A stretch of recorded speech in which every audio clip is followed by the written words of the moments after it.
অপেক্ষার শেষে মা হবে মেয়ে, আর মেয়ে হবে মা।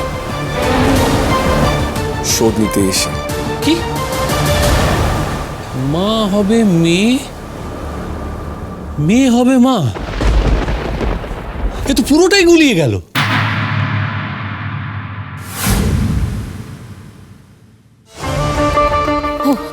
তুমি এসে গেছো? শোনো না, আমাদের আর দেরি করে লাভ নেই, আমাদের নিজেদের মনে হয় থানায় যেতে হবে, বুঝেছো?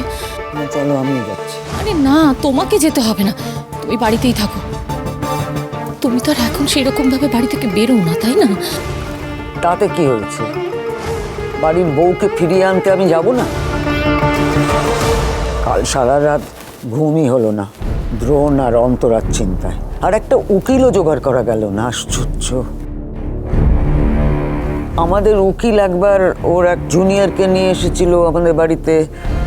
ও তো পাশের পাড়াতেই থাকে, আমরা যাবার সময় একবার খোঁজ করে গেলে হয় না?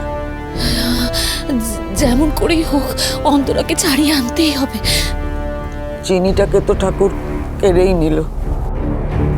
জানো তো বড় বৌদি, আমি ভাবতেই পারছি না যে মেয়েটা আর ফিরবে না, আর কোনোদিনও ছুটে এসে পিসি ঠাম্মি, ও পিসি ঠাম্মি বলে জড়িয়ে ধরবে না। এটা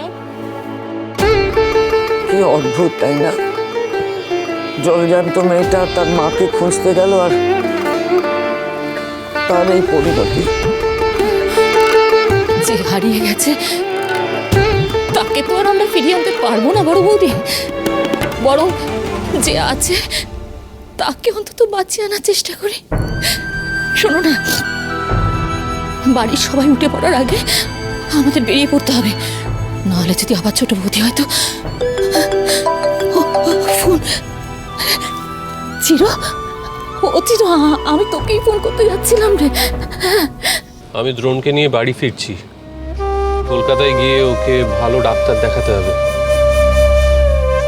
ওর যা মনের অবস্থা। আর চিনি ওর সেসব পরে বাড়ি গিয়ে বলছি। এখন বলো তো বৌদি এখন কোথায়? তা নাতে কাল সারা রাত চেষ্টা করে আমরা কোনো উকিল জোগাড় করতে পারি না।